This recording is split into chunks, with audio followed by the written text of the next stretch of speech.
Hi guys. So you see, there's this interesting thing that's happening in Nigeria right now, where the government waits for you to forget about something, then just bam, you're seeing it again in your face, and you be like, "Wait, have I not seen this before?" But that's what's happening now, right? The social media bill. All of a sudden, we're talking about it again, and in 2019, we're talking about social media bill and la di da di da. There were court orders.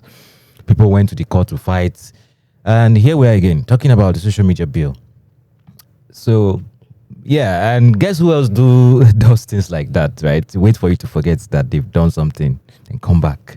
Yes, our very own tech founders. So, yeah, today we're going to be talking about very, very interesting stories in the tech space today. And, we're going to be breezing through the first two, which are quite interesting, what to mention, but we're not going to be spending too much time on it. But we have a special guest in the house today to help us dissect the biggest story from last week, which is the story of a founder that raised over $80 million and shut down the company in less than 4 years or just 3 years. So, yeah, join me in the studio today to welcome Henry Nzekwe. I hope I got the spelling and the pronunciation correct. Yes. And usually people, put the vowel somewhere else, but you did a good job on that one. So, thank you for having me, Emmanuel. Where did you normally put the vowel? They will say something like Nzekwe.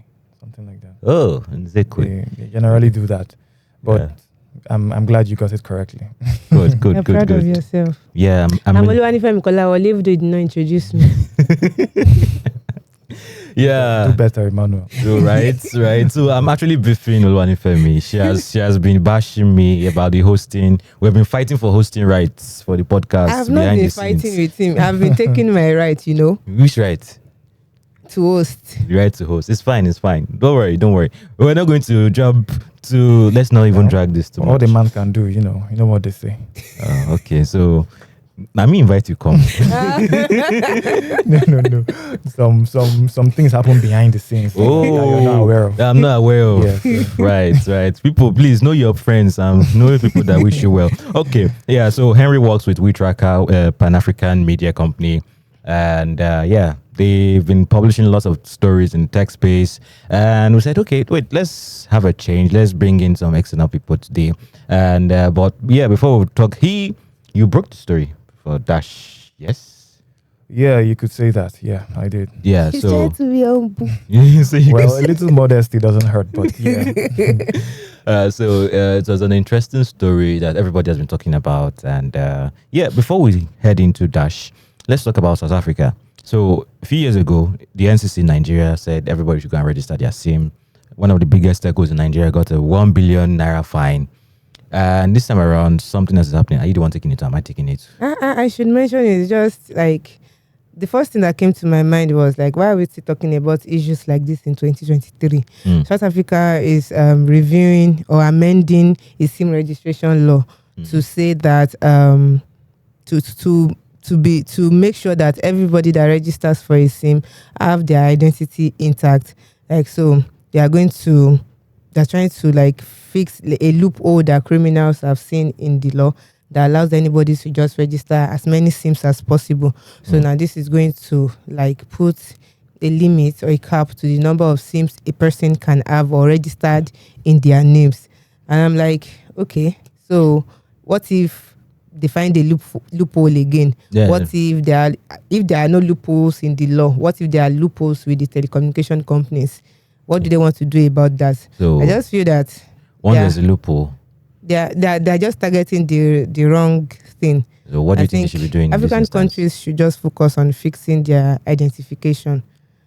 When you're able to fix identification, a lot of things will be curbed because people fear to be caught in their criminal act. So if you can be able to fix the identification and also follow through in enforcing that if these people break the law, we can bring them to order, then people will be curtailed from doing unnecessary things. But going after this, amending a 2005 law in 2023, I think is misplaced priority. Okay. Henry, do you agree? SIM registration is just like one of those things the way you kick things off. When you said something governments do when you think they've forgotten about it. Governments will think we've forgotten about something. And I think this is the reverse. It will be as if, individuals have forgotten about something, and then the government will come and rehash it. So in Nigeria, not too long ago, I think was it last year or even a couple of years ago, there was this December. mad scramble for the same thing. Yeah. And not that long ago, it was also NIN. So all these things keep coming up. I just feel like it's one of those things that people will learn to live with. From time to time, just expect your government to want you to do some kind of registration, whether to clean up a system, whether to plug certain gaps, or to hide some things. or to hide something.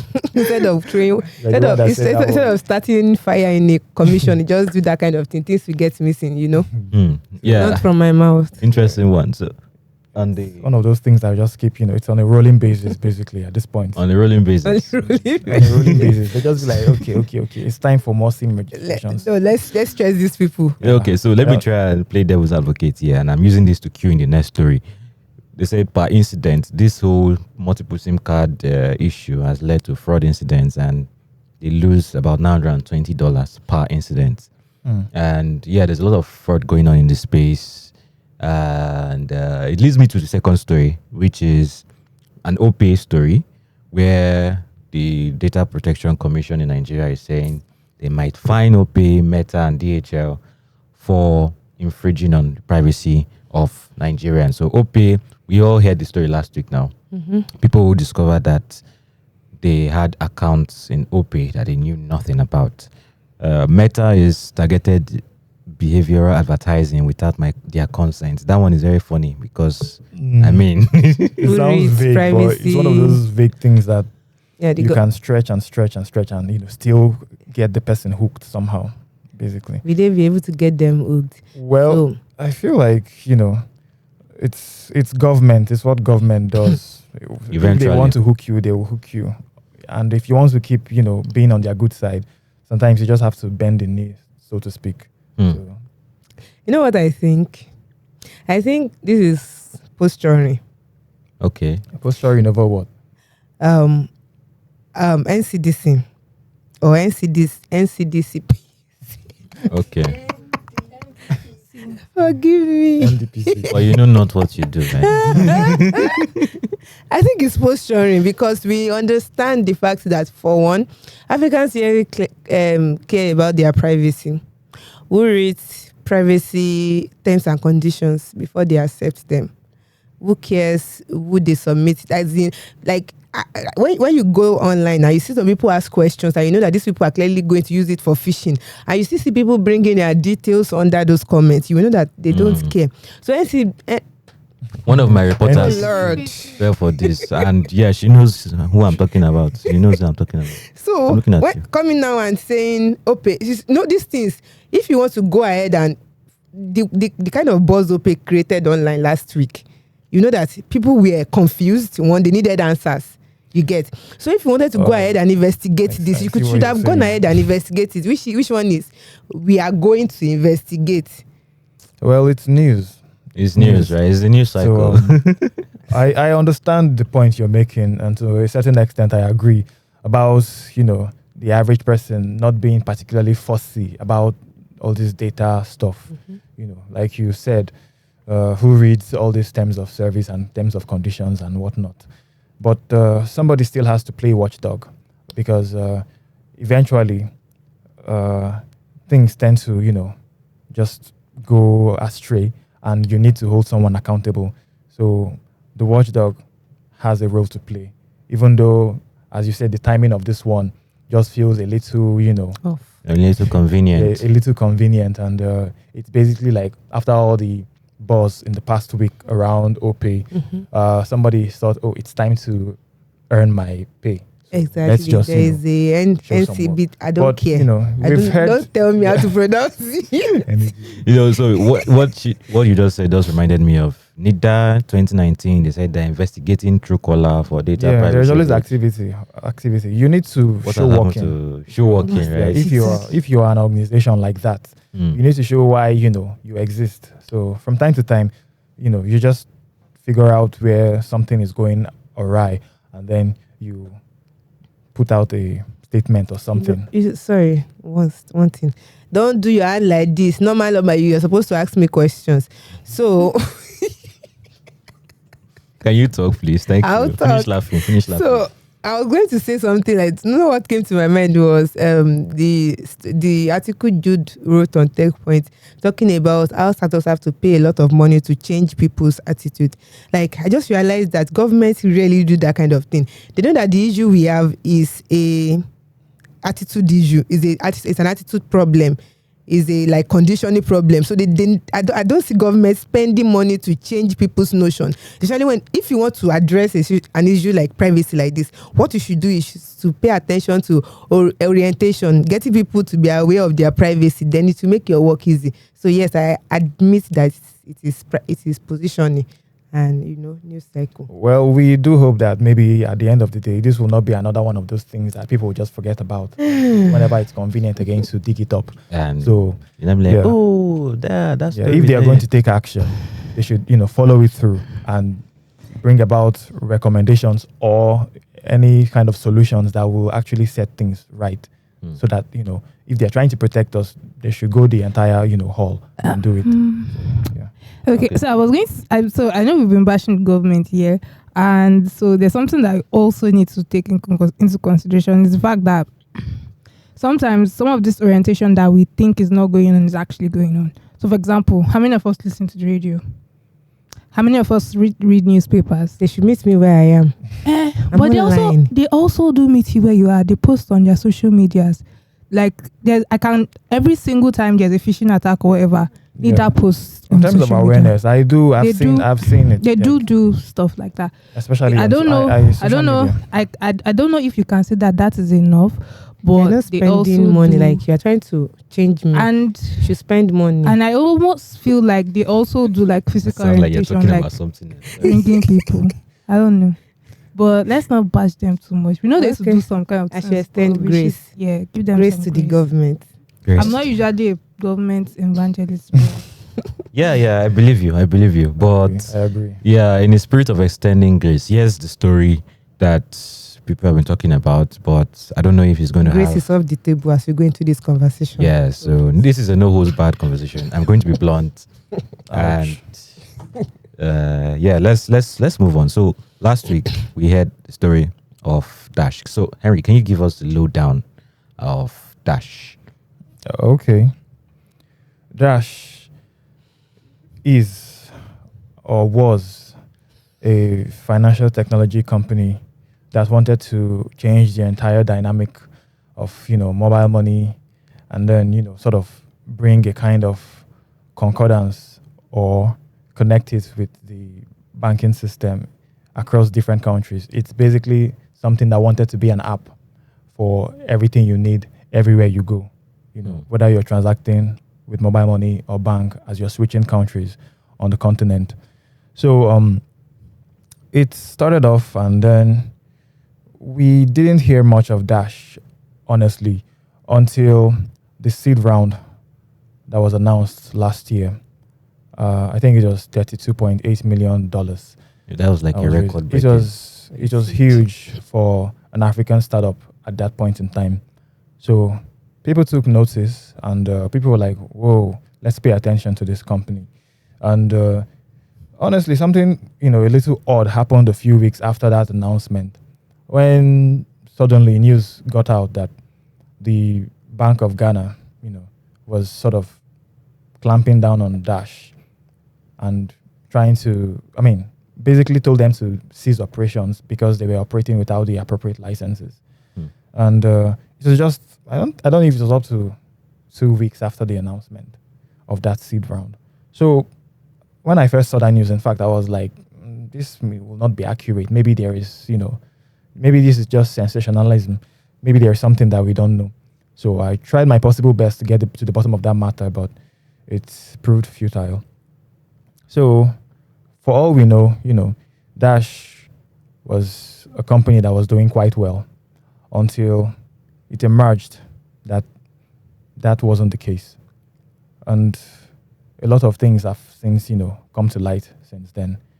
The company as it is winding down, and the reason that things got to this stage, or the chain of events leading up to this stage of things, is a lot of, should I say, questionable decisions, questionable actions, just different things that happened inside the company on the part of the company's leadership.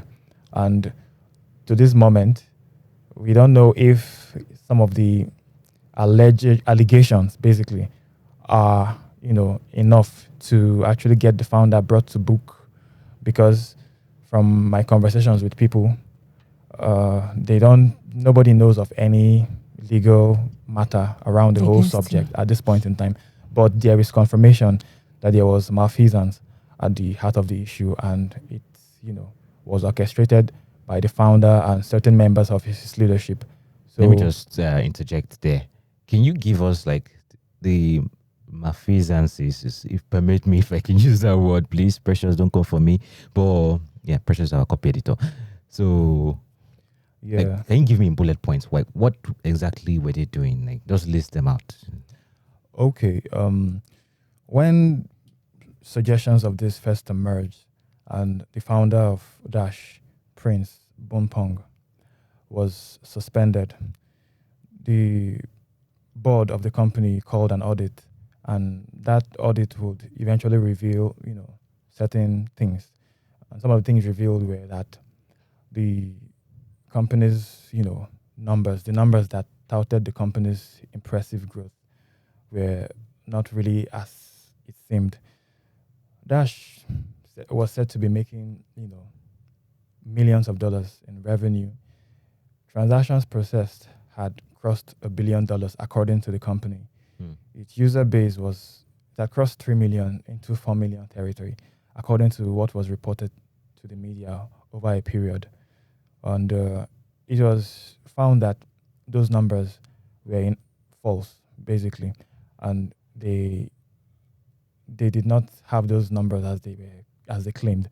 So it also emerged that the founder misappropriated an amount of money totaling up to $8 million, and some of this money went into private purchases for houses, property, and then I think there's a car as well involved. So this financial misreporting as well as misappropriation were some of the main ingredients in the issue, and of course it begs a lot of questions. That's interesting. And do you have like something to say at this point? Due diligence. Okay, let's not go there yet.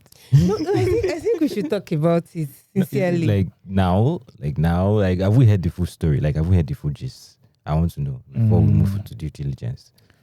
Well, that's it more or less. Because I heard I said there was something else there's something I read that he was paying himself $600,000. Oh yeah. That part. Now salary paying plenty of us. Salary was hefty, and I think something that stood out was the fact that the company hadn't managed to actually put its product, like get its product into the market and start making real money. I mean, all this, revenue that it was said to be making were not the case. So it was struggling internally to go to market, basically. So wait, we're even talking about go to market, not PMF. Actually, it had a platform, it had an app. I mean, if you go on Play Store, you'd see the app has 100,000 plus downloads. But the company's internal systems, have a number much lower at around 28,000 users. And these users are not users that are actually that the company is making revenue from.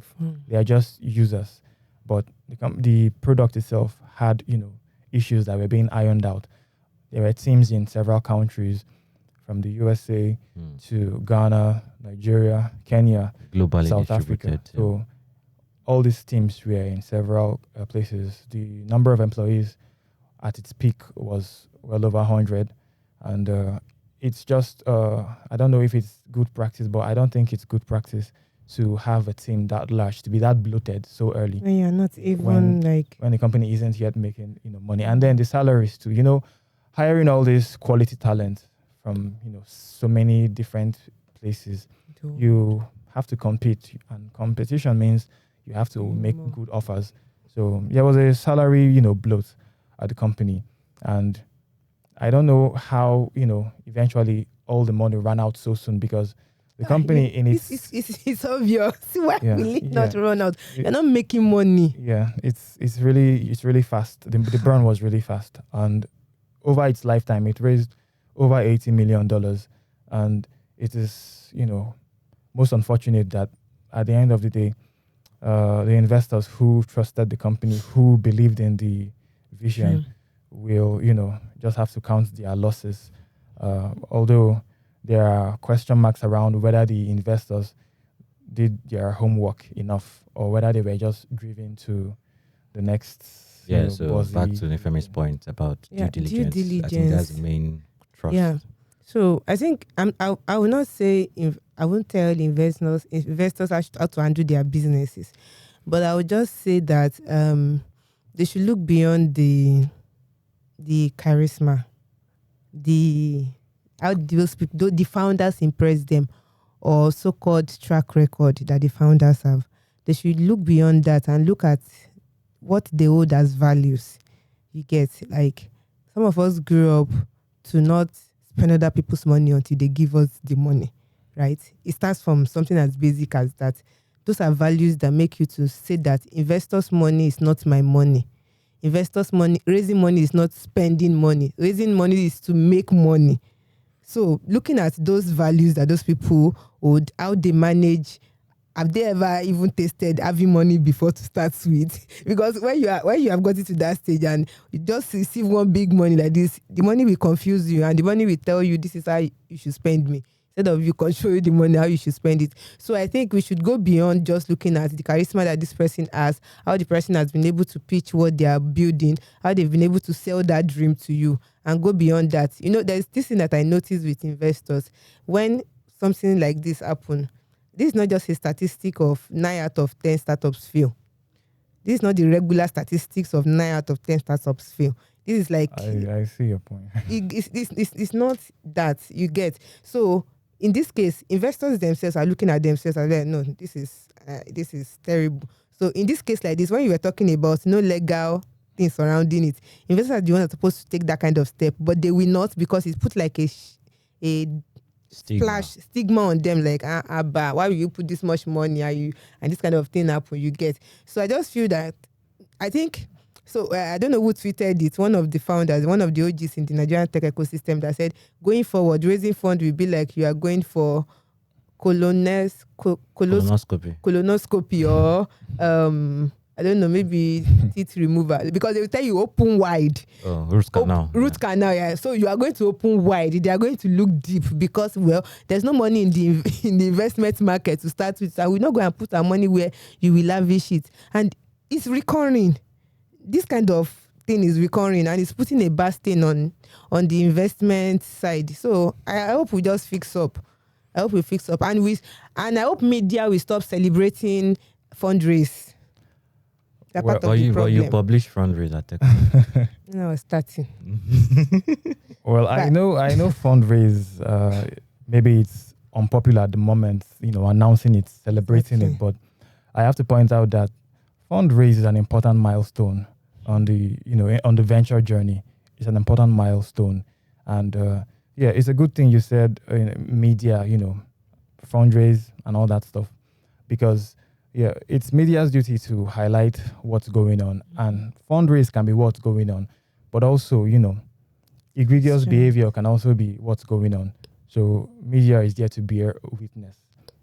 So ultimately, I think the ecosystem will be better for it, given the whole incident.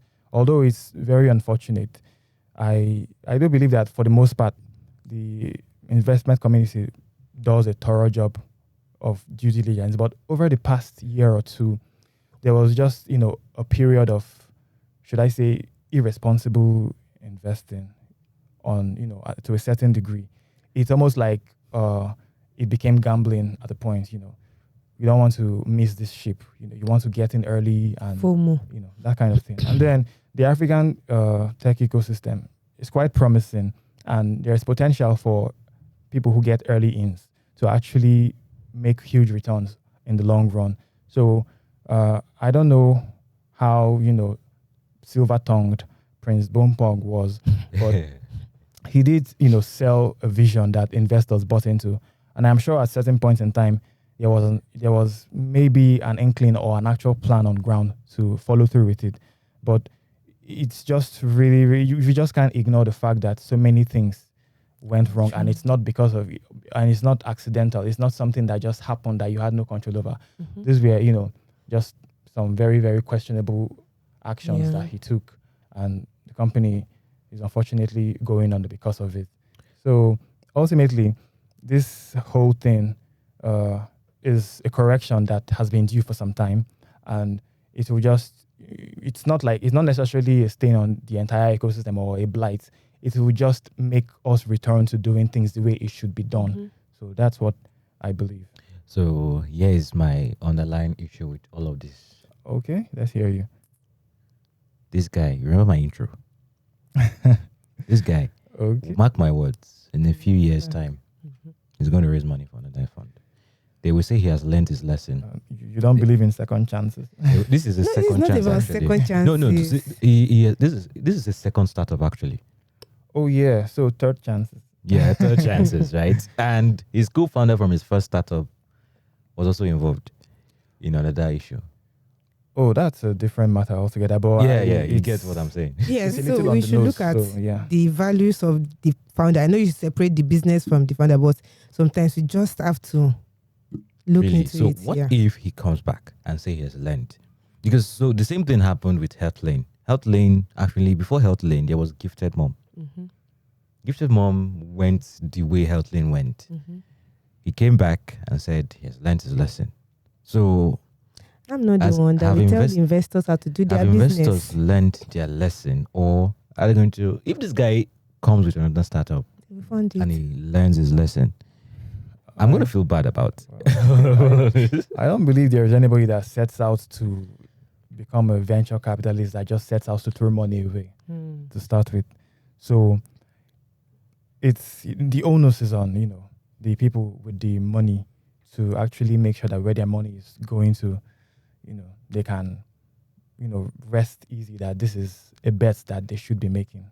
And even after making the bet, how much, corporate governance is going to be put in place to ensure that things are running, on the up and up, those sort of things. So these are, questions. Maybe right now things are difficult in the market because of the, nature of the venture capital, and the financial markets and all that stuff. But ultimately, people want to invest. People want to, grow their money, and there's an opportunity in Africa. They just have to do a better job of picking which bets to make. In fact, why am I calling it bet? So it doesn't sound like gamble. Let's call it investment. Because ultimately, venture capital, it's about making money. There is even capital in the name. It's about giving money to make money. So you don't want to just see all your money go down the drain. So the onus is on you to do a better job of choosing who to give your money to. So if a founder emerges after, a period of controversy like this and appears to be a changed man, and, you convince yourself that he's changed, nobody's going to stop you. But, ultimately, the handwriting is on the wall. right? Yeah. You're gonna learn or you're not gonna learn. It's okay. It's all right. I think it's been a really interesting one. So I guess, there were red flags, and I wonder why people didn't pick up on it on time. Someone close to the matter actually told me they saw the amount of transactions that was coming through Dash, and they had to block them off because it was ridiculous for a startup that just raised Yes, and new it's to the just market. new to the market, and they are processing so those transaction figures they were actually talking about, it seems it's not actually totally fake. It's just something that It's not genuine in that. Yeah. It's not real. It's not the company, doing all these numbers and transactions. yes, It's exactly, just, them cooking the books, cooking financial things. misreporting and all that stuff. What's this Breaking Bad guy's name? Is it Walter White? Water White. Yes. In your It's water, cooking. white, cook. Those kind of things. So I mean, there were red flags, like you said. It is unprecedented for a company at that stage Mm. to grow the way it did, especially without the sort of visibility that you would expect. Especially, it's a consumer-facing company first, although there was a business-facing product that was being developed, but it was, generally, initially B2C, consumer-facing. yeah. So these volumes, where are they?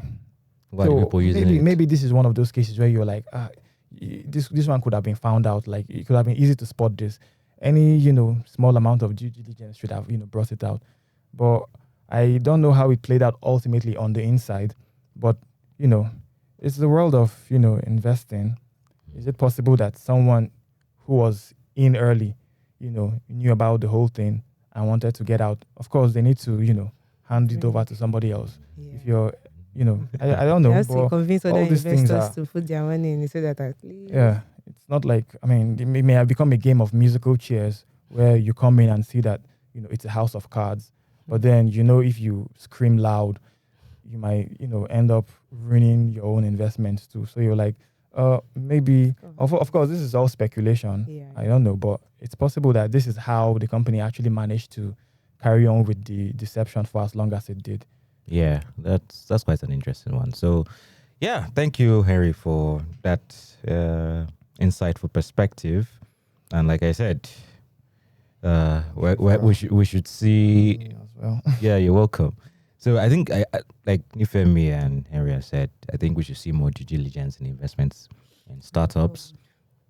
We should be more critical when even someone says they've changed, because most of the time it doesn't happen that way. But yeah, that's I think those are key takeaways: more due diligence, more Corporate governance. more talking to each other. So like the fraud issue that happened with. Okay, let me just keep quiet. Just keep quiet, but yeah, Right. more talking to each other in the space, and yeah, Okay. So let's Okay. talk about work. If you know what is good for you. okay, yeah. So yeah, a bunch of other things happened during the week, which we decided to shelve in favor of talking about Dash and the SIM registration thing and OP and the rest of them. But yeah, let's talk about.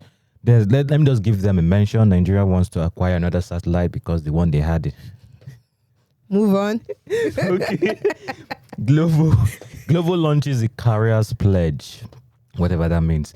Why they gave it that name it's beyond me, but yeah, Very kind of. pledge. I have Yeah, the something. Koreans, What, but what does that it's, entail? it's like you are trying to say, okay, this thing that ride-hailing companies have been trying with drivers, that they consider them as contractors and not employees. So Glovo is trying to say, okay, we give you some benefits that normal employees have, right? Insurance, taking care of family, maternity leave, paternity leave. But you are not still our employee. But we just want to okay. give. Okay, that's what they mean. I don't know, but that's what. Yeah, is yeah, in the that's news. that's pretty much it. That's We pretty always call much it it. hybrid engagement. Yeah.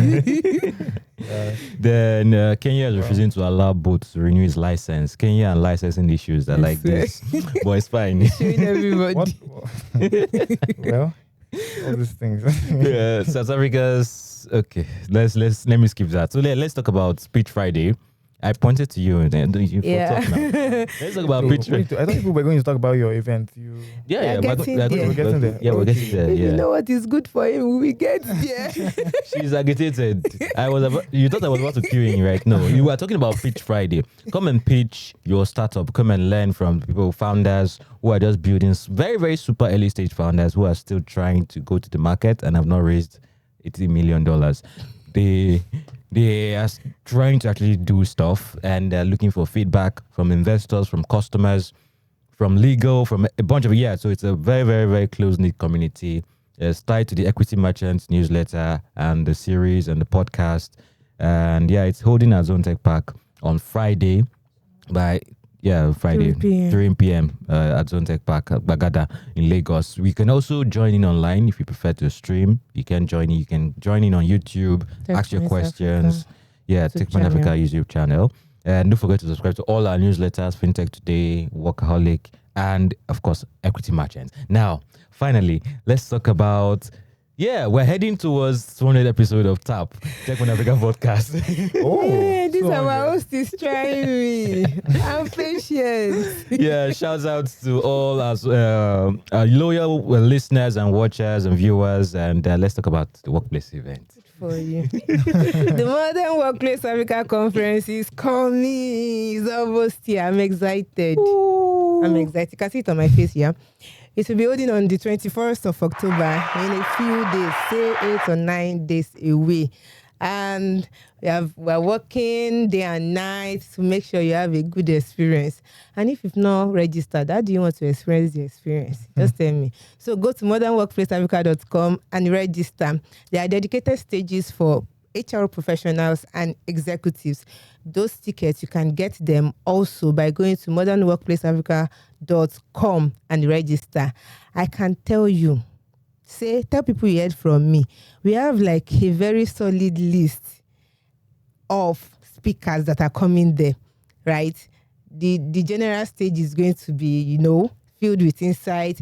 The executive stage, there will be master classes and workshop, and you get to network with other C-level executives. HR professionals will also be able to sit under master classes that will help them to fit into the modern workplace. And also we are bringing a very interesting touch to how you can also balance your life and your work in the modern workplace, being a modern employee or a modern employer. You get it. There are a lot of things to be learned. You can go to the website modernworkplaceafrica.com to check our speakers, and also the agenda will also be put there so that you have an idea of what you're coming there to learn.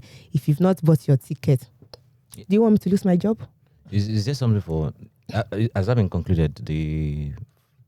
Yeah. Yes. And you are bringing a very beautiful touch to it too, because you understand that people have families, but still they want to work. If you have a child that is probably going to keep you away from the modern workplace, we have like an on-set event pop-up crèche handled by the Baby Lounge VI, and they will have like a crèche there where they will take care of your children. So don't let that hold you back. Go and buy that ticket, the HR ticket or the executive ticket.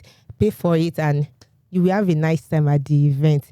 Yes, I'm excited. I can't wait, Event owner. Oh, Lord. All right. Thank you so much, Nifemi. And I can feel the energy. It's the energy.